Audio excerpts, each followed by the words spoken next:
This instrument to me is a total feel. Did it raise an eyebrow at the time of doing it, or? It certainly did with Phil, didn't it? Yeah. He's got some big eyebrows. Well, yes. He thought it was a bit weird. Yeah. In fact, he thought my playing on that album was a bit weird. Right. Okay. I'd made a conscious change in my playing at that point. Right. I've been listening to Jeff Beck and whatever, so I was looking for these sort of weirdo things, which is probably where that came from. Okay. Very much Beck influenced, I guess, but staying on the blues, because it doesn't really come out of the blues, that solo, and yet it's weird. Yeah. And I always felt Beck's got that. I mean, he goes completely over the top, right? But I love it. Yeah. And that kind of influences you on. I don't think Phil could quite get a grasp of that one. He was hearing it as a total strict blues thing. Yeah. Which I have played it that way since. Yeah. And as we'll find out later, I don't.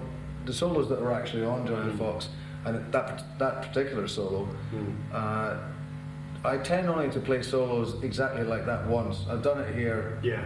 Basically to show people what went on at the time, but I would like to stress that whatever solo, you know, if you're listening to people's albums or whatever, it's very handy to work them out, and most people who are starting really do enjoy doing that, and it makes them go on to other things. But I would stress that play your own way, have a bash your own way, especially if you've got the chance to have a backing track to something that doesn't have the original solo on.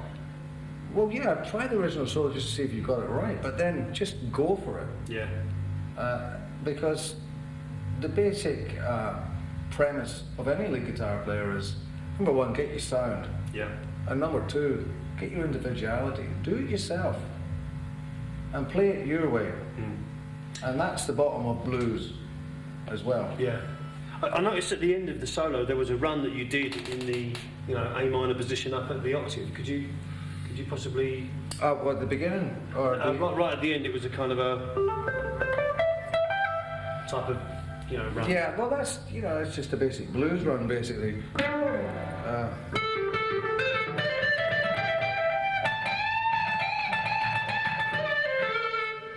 Right, so what we're doing is he's basically pulling off...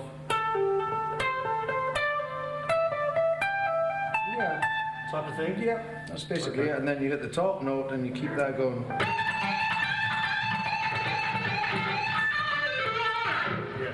Now you're making a really nice effect with the wah-wah pedal there. Could you possibly just slow that down for us a little bit and just give us an idea of what's going on between the wah-wah pedal and what you're doing with the hands? Of course I can. Thank you, no problem. Yeah, of course I can, yeah. So, I mean, basically you're hitting doubles on the top. Okay. So, and you start with that backed off. I'll slow it up now.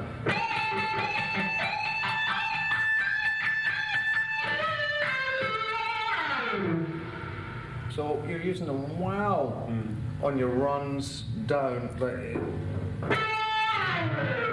so you use the end of your note with the wah-wah. So the note isn't just a... It's a bit boring, isn't it, really? So it's got a bit more oomph. So you put the pedal down as you play the note, and as you slide off, you bring it back up again? Yeah. No, that's a really great effect. Okay, thanks. No problem.